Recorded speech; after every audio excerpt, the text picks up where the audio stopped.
കർത്താവ് നിങ്ങളോടുകൂടെ അങ്ങേ ആത്മാവോടുകൂടെ. മത്തായിയുടെ വിശുദ്ധ സുവിശേഷത്തിൽ നിന്നുള്ള വായന. കർത്താവേ, അങ്ങേക്ക് മഹത്വം. അക്കാലത്ത് യേശു ശിഷ്യന്മാരോട് അരുൾ ചെയ്തു, നിന്റെ സഹോദരൻ തെറ്റ് ചെയ്താൽ നീയും അവനും മാത്രമായിരിക്കുമ്പോൾ ചെന്ന് ആ തെറ്റ് അവന് ബോധ്യപ്പെടുത്തി കൊടുക്കുക. അവൻ നിന്റെ വാക്ക് കേൾക്കുന്നെങ്കിൽ നീ നിന്റെ സഹോദരനെ നേടി. അവൻ നിന്നെ കേൾക്കുന്നില്ലെങ്കിൽ 2 or 3 സാക്ഷികൾ ഓരോ വാക്കും സ്ഥിരീകരിക്കുന്നതിന് വേണ്ടി 1 or 2 സാക്ഷികളെ കൂടി നിന്നോടൊത്ത് കൊണ്ടുപോകുക. അവൻ അവരെയും അനുസരിക്കുന്നില്ലെങ്കിൽ സഭയോട് പറയുക. സഭയെപ്പോലും അനുസരിക്കുന്നില്ലെങ്കിൽ അവൻ നിനക്ക് വിജാതീയനെ പോലെയും ചുങ്കക്കാരനെ പോലെയും ആയിരിക്കട്ടെ.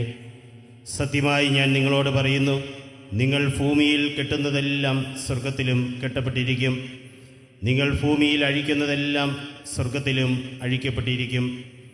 വീണ്ടും ഞാൻ നിങ്ങളോട് പറയുന്നു, ഭൂമിയിൽ നിങ്ങൾ 2 പേർ യോജിച്ച് ചോദിക്കുന്ന ഏത് കാര്യവും എൻ്റെ സ്വർഗസ്ഥനായ പിതാവ് നിറവേറ്റിത്തരും. എന്തെന്നാൽ 2 or 3 പേർ എൻ്റെ നാമത്തിൽ ഒരുമിച്ച് കൂടുന്നിടത്ത് അവരുടെ മധ്യേ ഞാനുണ്ടായിരിക്കും. കർത്താവിൻ്റെ സുവിശേഷം. ക്രിസ്തുവേ, അങ്ങേക്ക് സ്തുതി.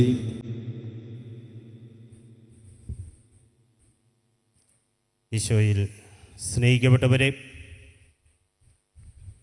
ഇന്നത്തെ സുവിശേഷത്തിലൂടെ കടന്നു പോകുമ്പോൾ ദൈവത്തെ അറിയുകയും ദൈവത്തെ മനസ്സിലാക്കി അവനിൽ വിശ്വസിക്കുകയും ചെയ്യുന്നവൻ ദൈവീക സാന്നിധ്യത്തിലാണ് വർത്തിക്കുന്നതെന്നും അതുപോലെ തന്നെ നമ്മുടെ വാക്കും പ്രവൃത്തിയും ചിന്തകളുമെല്ലാം അപരനെ, നമ്മുടെ സഹോദരരെ വീണ്ടെടുക്കുന്നതിന് വേണ്ടിയുള്ളതായിരിക്കണം, നഷ്ടപ്പെടുത്തുന്നതായിരിക്കരുത് എന്ന് ഇന്നത്തെ സുവിശേഷത്തിലൂടെ ഈശോ നമ്മെ പഠിപ്പിക്കുകയാണ്.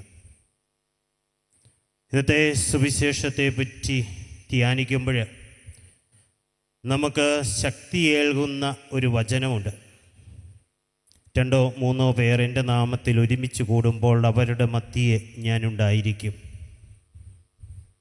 നിങ്ങൾ സ്വർഗസ്ഥനായ പിതാവിനോട് എന്ത് ചോദിച്ചാലും ഞാൻ നിങ്ങളുടെ മധ്യേ ഉള്ളവനായതുകൊണ്ട് ഞാൻ നിങ്ങളുടെ മധ്യസ്ഥനാണ്. അതുകൊണ്ട് കർത്താവ് അവൻ്റെ സാന്നിധ്യത്തിലൂടെ എല്ലാ കാര്യങ്ങളും നമുക്ക് നിറവേറ്റിത്തരും. നമ്മുടെ എല്ലാ പ്രാർത്ഥനകളിലും കൂട്ടായ്മകളിലും കർത്താവിൻ്റെ സാന്നിധ്യമുണ്ട് എന്ന വചനം, ഈ വചനത്തിലൂടെ ഈശോ നമ്മെ ധൈര്യപ്പെടുത്തുകയാണ്. രണ്ടാമതായിട്ട് ഇന്നത്തെ സുവിശേഷത്തെ പറ്റി ധ്യാനിക്കുമ്പോൾ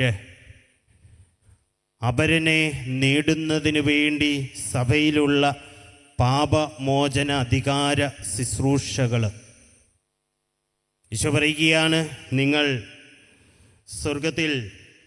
നിങ്ങൾ ഭൂമിയിൽ കെട്ടുന്നതെല്ലാം സ്വർഗത്തിലും കെട്ടപ്പെട്ടിരിക്കും, നിങ്ങൾ ഭൂമിയിൽ അഴിക്കുന്നതെല്ലാം സ്വർഗത്തിലും അഴിക്കപ്പെട്ടിരിക്കും. എന്താണ് നമ്മൾ അഴിക്കുന്നത്? തീർച്ചയായിട്ടും പ്രിയമുള്ളവരെ, നമ്മൾ അഴിക്കേണ്ടത് നമ്മളുടെ സഹോദരരുടെ പാപത്തിൻ്റെ കെട്ടുകളാണ്. പാപത്തിൻ്റെ പടുകുഴിയിൽ ആ കെട്ടിൽ വീണ് കിടക്കുന്നവൻ്റെ പാപത്തിൻ്റെ അടിമത്തത്തിൻ്റെ സ്വാധീന മേഖലകളിൽ നിന്ന് അവനെ വീണ്ടെടുക്കണം. അതാണ് പാപമോചന ശുശ്രൂഷ എന്ന് പറയുന്നത്, കുമ്പസാരം എന്ന് പറയുന്നത് അതാണ്. ഈശോ പറയുകയാണ്, നിങ്ങൾ ഈ ഭൂമിയിൽ നിൻ്റെ സഹോദരൻ്റെ പാപക്കെട്ടുകൾ നീ അഴിക്കുമ്പോൾ അത് സ്വർഗത്തിലും അഴിക്കപ്പെടുകയാണ്. ഈശോ പറയുകയാണ്, നിങ്ങൾ ഈ ലോകത്തിൽ ബന്ധിക്കുന്നത് ഭൂമിയിലും ബന്ധിക്കപ്പെടുമെന്ന്. എന്താണ് പ്രിയമുള്ളവരെ നമ്മൾ ഈ ഭൂമിയിൽ ബന്ധിക്കുന്നത്? ഈശോ നമ്മളെ പഠിപ്പിക്കുകയാണ്, നിങ്ങൾ ഈ ഭൂമിയിൽ ബന്ധിക്കണം. എന്താണ് ബന്ധിക്കേണ്ടത്? തിന്മയുടെ സ്വാധീന മേഖലകളെ, അന്ധകാര ശക്തികളെ, പൈശാചിക ശക്തികളെ, നിങ്ങളുടെ ജീവനെ പോലും പാപത്തിലേക്ക്, തിന്മയിലേക്ക് നയിക്കുന്ന പൈശാചിക ശക്തികളെ നിങ്ങൾ ബന്ധിക്കണം.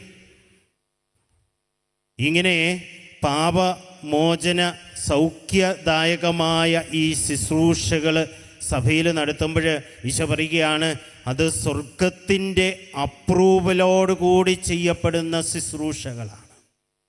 വീണ്ടും ഇന്നത്തെ സുവിശേഷത്തിലൂടെ എങ്ങനെയാണ് സഹോദരങ്ങളെ വീണ്ടെടുക്കേണ്ടത് എന്ന് കുറച്ചുകൂടെ ആഴത്തിൽ ഈശോ നമ്മെ പഠിപ്പിക്കുകയാണ്.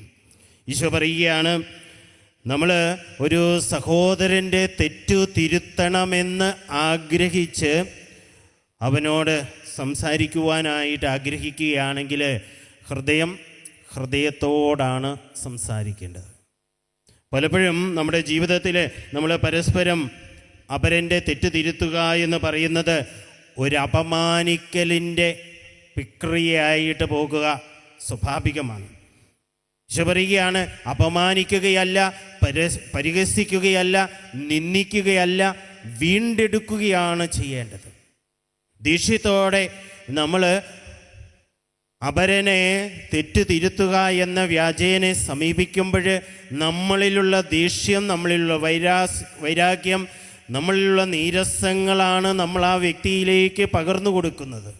അതുകൊണ്ടാണ് ഈശോ പറയുന്നത്, നീ തെറ്റ് തിരുത്തുവാനായിട്ട് ആഗ്രഹിക്കുന്നുവെങ്കിൽ നീ അവനെ വിളിച്ച് രഹസ്യമായിട്ട് നിങ്ങൾ രണ്ടുപേരും മാത്രം കേൾക്കുമ്പോൾ ഹൃദയത്തോട് സംസാരിക്കണം. അതായത് നീ സ്നേഹം പകർന്നു കൊടുക്കണം. സ്നേഹത്തിൽ അധിഷ്ഠിതമായിട്ട് തെറ്റുകൾ തിരുത്തണം. നിനക്ക് ദേഷ്യം വരുമ്പം എന്തും പറയുക എന്നതല്ല. വീണ്ടും ഈശോ പറയുകയാണ്, അത് അവർ കേൾക്കുന്നെങ്കിൽ നീ നിൻ്റെ സഹോദരനെ നേടി. കേൾക്കുന്നില്ലെങ്കിൽ എന്താണ് ചെയ്യേണ്ടത്? സഭയിൽ അംഗീകരിക്കപ്പെടുന്നു എന്ന് പറയുന്ന 2 സാക്ഷികളോട് കൂടെ ചെന്ന് അവരുമായിട്ട് സംസാരിക്കുക. അവരെയും കേട്ടില്ലെങ്കിൽ സഭയിൽ വിശുദ്ധീകരിക്കപ്പെട്ട സ്ഥലത്ത് അത് നീ എത്തിച്ച് അവിടെ ഒരു സംസാരം നിൻ്റെ സഹോദരനെ നേടുന്നതിന് വേണ്ടി. അപ്പോൾ ഈശോ പറയുന്നതിൻ്റെയൊക്കെ അർത്ഥം എന്ന് പറയുന്നത്, നമ്മൾ മറ്റുള്ളവരുമായിട്ട് രമ്യതയിലല്ലാത്തപ്പോൾ ഒരു അനുരഞ്ജനത്തിൻ്റെ ഒരു പാത നമ്മൾ ആഗ്രഹിക്കുന്നുവെങ്കിൽ സ്നേഹത്തിൽ അധിഷ്ഠിതമായിട്ട് വേണം അത് നിർവഹിക്കേണ്ടത്.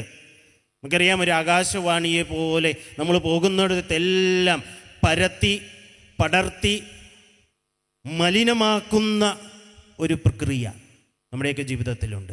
മറ്റുള്ളവരെ പറ്റി, അവർ ചെയ്ത കാര്യങ്ങൾ, അവർക്കെതിരായി ന്യായങ്ങൾ നിരത്തി വെച്ചുകൊണ്ട് ഞാനാണ് ശരിയെന്ന് സ്ഥാപിച്ചെടുക്കുവാനുള്ള മനസ്സിൻ്റെ ഒരു സ്ഥിതിയൊക്കെ നമ്മൾ കടന്നു പോകുന്ന ചില അവസ്ഥകളാണ്. ഈശോ പറഞ്ഞത് എന്താണെന്ന് നോക്കി, നീ രഹസ്യമായി കറക്റ്റ് ചെയ്യുക, അല്ലെങ്കിൽ 1-2 പേരെ കൂട്ടി സാക്ഷികളോടുകൂടി, അല്ലെങ്കിൽ സഭയിൽ.